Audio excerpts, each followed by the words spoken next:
Exit poll के बाद से शुरू हुआ और वो आज चरम पर दिखाई दे रहा है। वो नतीजों की परवाह नहीं कर रहे क्योंकि उन्हें मालूम है कि हरियाणा में तो रेसिक हासिल होनी है और इसी उम्मीद के साथ उनके जश्न को परवान करते हुए सुबह से देख रहे हैं। यहाँ आप देखिए किस तरह से दरअसल हरियाणा के ही कार्यकर्ता नहीं बल्कि दिल्ली के और साथ ही आसपास के राज्यों के कार्यकर्ता भी दिखने शुरू हो गए हैं। ढोल नगाड़ों के साथ यहाँ पर जिस तरह से दरअसल कार्यकर्ताओं का जश्न दिखाई दे रहा है, मिठाइयाँ बट रही हैं, लड्डू जलेबी बट रही हैं, ये सब कुछ यहाँ पर देखा जा सकता है। और इसी जश्न के उम्मीद के साथ जो है वो हम लोग देख रहे हैं कि किस तरह से दरअसल यहाँ पर कांग्रेस और कांग्रेस के नेता जुटने शुरू हो गए हैं। कांग्रेस के आला नेता भी अब यहाँ पर पहुंचने शुरू हो चुके हैं। जयराम रमेश भाई पहुंचे हैं, पवन खेड़ा पहुंचे हैं और तमाम पैनलिस्ट जो है वो दरअसल मोर्चा संभाल चुके हैं। बढ़ती हुई जलेबियां दरअसल थमने का नाम ले रही, एक तरफ जलेबी की दूसरी वैरायटी है, एक तरफ जलेबी की कोई और वैरायटी है। तो आज लड्डू का दिन नहीं है, दरअसल हरियाणा में जीत का जश्न जो है वो देखिए किस तरह से लोग आपने भी जलेबी खा ली है। हमने भी इसी जलेबी के इर्द गिर्द पूरी हरियाणा की जो राजनीति है वो इस बार रोहित चली है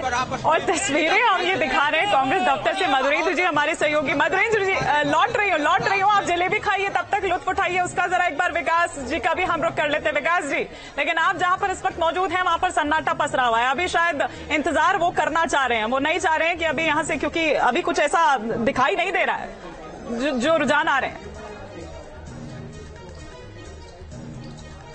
जी, बीजेपी दफ्तर पर जो स्थिति पहले सुबह थी वही स्थिति अभी भी है। तमाम नेता और प्रवक्ता और जो पैनलिस्ट हैं वो लोग मौजूद हैं। मीडिया का जमावड़ा है और बीजेपी, जैसा मैंने शुरू में बताया था कि जिस तरह की व्यवस्था बीजेपी करती है मतगणना के दिन उसी तरह की व्यवस्था है। लेकिन और लड्डू भी बने हैं और लड्डू भी अंदर रखा है, लेकिन मुझे नहीं लग रहा है कि वो लड्डू निकलेंगे और लोगों में बटेंगे क्योंकि वैसी स्थिति दिखाई नहीं दे रही है। और इसकी संभावना तो बहुत पहले जता दी गई थी, एग्जिट पोल में भी दिखा था और बीजेपी नेताओं को इस बात का एहसास था कि हरियाणा में उनका कुछ नहीं होने जा रहा है। लेकिन हाँ, जो मैं यहाँ महसूस कर रहा हूँ एक बड़ी बात है कि हरियाणा से ज्यादा चिंता बीजेपी नेताओं को जम्मू कश्मीर को लेकर हो रही है, क्योंकि वो मानकर चल रहे हैं कि जब हरियाणा में तो ऐसा होना ही था, लेकिन जम्मू कश्मीर के लिए इतना कुछ किया गया तो वहां का परिणाम जो पार्टी के अनुकूल होना चाहिए, आना चाहिए। इसे लेकर के नेता ज्यादा चिंतित दिखाई दे रहे हैं। जितने भी प्रभारी हैं वो सब श्रीनगर में या जम्मू में डटे हुए हैं। बीजेपी के कई नेता वहां पर मौजूद हैं और यहाँ लोग बैठ के मॉनिटरशिप कर रहे हैं कि जम्मू कश्मीर के क्या हालात हैं। क्योंकि बीजेपी का मानना है कि अगर जम्मू संभाग में, जैसा मैंने पहले कहा कि 29 से 32 सीटें अगर आ गई तो वहां की राजनीति की दशा और दिशा वो लोग बदल देंगे और इस बार जो हम चाहेंगे वो व्यक्ति मुख्यमंत्री होगा, यानी हिंदू व्यक्ति मुख्यमंत्री होगा। तो बीजेपी में इस समय जो सबसे बड़ी बात है कि दिखाई दे रही है जम्मू कश्मीर पर सारे लोग नजर गड़ाए बैठे हुए हैं और उससे साफ जाहिर होता है कि हरियाणा को लेकर के बहुत ज्यादा उत्साह न पहले था ना आज है।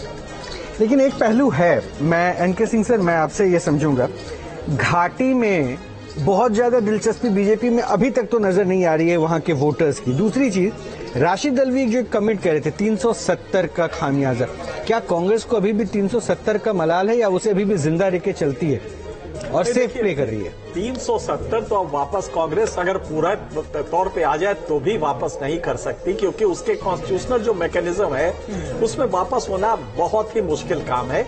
लेकिन खैर, यहाँ पे आप देखें तो बीजेपी फिर उसी ट्रैप में फंस रही है। हरियाणा आपने लूज किया, सबसे प्रॉस्पर स्टेट था, एग्रीकल्चर ओरिएंटेड था और दिल्ली के बगल में होने से टॉप कॉर्पोरेट हाउसेज वहां पे थी।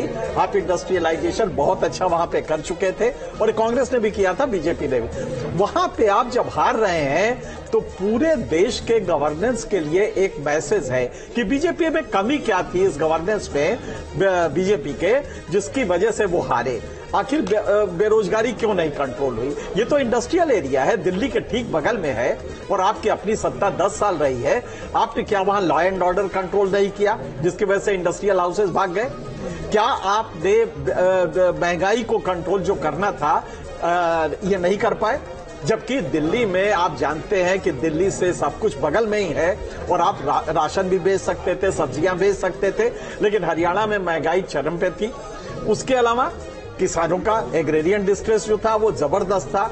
तो इसका मतलब है कि बीजेपी को ये जो ऑस्ट्रिच लाइक अप्रोच है, शुतुरमुर्गी अप्रोच है, इससे बच। अब आप जम्मू कश्मीर चले गए, वो सही कहा विकास ने कि इनकी सारी चिंता जम्मू कश्मीर को है। अरे आप निर्बाध रूप से आप 2000 जब से ये 2019 से शुरू हुआ है, सारी शक्ति तो लेफ्टिनेंट गवर्नर के पास है, तो क्यों नहीं घाटी में वो डेवलपमेंट? और मुझे याद है कि मैंने खुद कहा था कि मनोज सिन्हा, मैं व्यक्तिगत रूप से भी जानता हूं कि एक अच्छे प्रशासक साबित होंगे।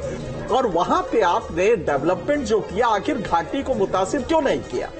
तो अब आप सत्ता में आ जाएंगे जोड़ तोड़ के, तो क्या आप समझते हैं कि बड़ा भारी काम कर लेंगे? अगर आपने फुल फ्रीडम पे डेवलपमेंट नहीं किया, तो अब तो आपके पास असेंबली है, असेंबली में एक मैचिंग अपोजिशन फोर्स रहेगी। अगर आप जोड़ तोड़ के सरकार भी बना ले, तो आप सरकार के प्रति ज्यादा इंटरेस्टेड है, ये नहीं देख रहे हैं कि वो गलतियां क्या है जो महाराष्ट्र के लिए सुधारे, झारखंड के लिए सुधारे या दिल्ली के लिए सुधारे। तो बीजेपी की यही प्रॉब्लम है कि वो सत्ता में किस तरह मिलेगी, ये इनके प्रकार इसमें ज्यादा इंटरेस्ट हो जाता है, गलतियां नहीं ढूंढती हार के बाद कि ये गलतियां थी। और इसमें गलती किसकी थी?